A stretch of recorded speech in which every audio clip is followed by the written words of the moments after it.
Tarun తదాకా top seed లీపై మెరుపు విజయం. ఈ ఏడాది భారత బ్యాడ్మింటన్ మిశ్రమ ఫలితాలు చూస్తోంది.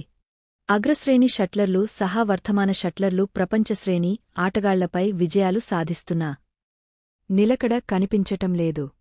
చైనా ఓపెన్ తొలి రౌండ్లో సింధు, ప్రణరు, ఉన్నతి మెగా విజయాలు నమోదు చేసినా ఆ తర్వాత తేలిపోయారు. తాజాగా మకావు ఓపెన్ సూపర్ 300 టోర్నమెంట్లో యువ షట్లర్ తరుణ్ మానేపల్లి మెరుపు ప్రదర్శన చేశాడు. టాప్ సీడ్ వరల్డ్ నం 15 లీయు, హాంకాంగ్ పై 3 గేముల మ్యాచ్లో గెలుపొందాడు. 60 నిమిషాలపాటు సాగిన మ్యాచ్లో 19-21 వరకు, 21-14 వరకు, 22-20తో తరుణ్ అదరగొట్టాడు. తొలిగేంలో ఆఖరు వరకు పోరాడిన తరుణ్ వరుసగా 2 గేముల్లో పైచేయి సాధించాడు. నిర్ణయాత్మక 3వ గేమ్ను టైబ్రేకర్లో సాధించి పురుషుల సింగిల్స్ క్వార్టర్ ఫైనల్ బెర్త్ దక్కించుకున్నాడు. రెండో సీడ్ వరల్డ్ నం 17 లక్ష్యసేన్ సైతం 3 గేముల మ్యాచ్లో గెలుపొంది క్వార్టర్ ఫైనల్కు చేరుకున్నాడు.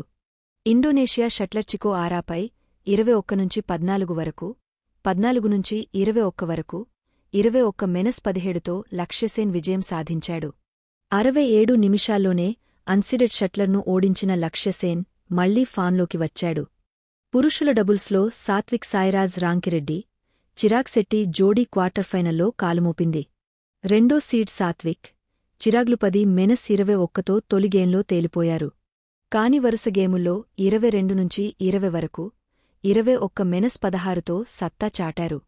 కీలక రెండో గేమ్ను టైబ్రేకర్లో నిలుకున్న సాత్విక్, చిరాగ్లు నిర్ణయాత్మక గేమ్లో అద్భుతంగా ఆడారు.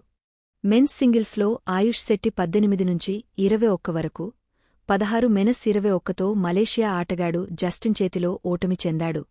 48 నిమిషాల్లోనే చేతులెత్తేసిన ఆయుష్ శెట్టి మంచి ఆరంభాలను సద్వినియోగం చేసుకోలేదు. మిక్స్డ్ డబుల్స్లో ధ్రువ్ కపిల, తనిస క్రాస్టో జంట మలేషియా షట్లర్లతో 55 నిమిషాలపాటు సాగిన గేమ్లో 21-19 వరకు, 13-21 వరకు, 18-21తో పోరాడి ఓడింది.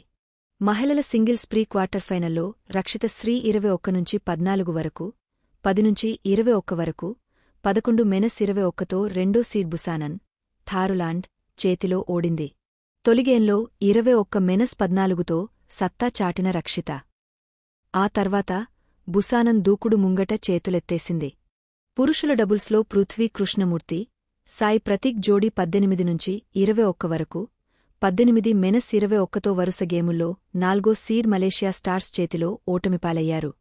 మహిళల డబుల్స్లో ప్రియా, శృతి జోడీ 14-21 వరకు, 12-21తో 8దో సీడ్ ఇండోనేషియా అమ్మాయిల చేతిలో తలొంచింది.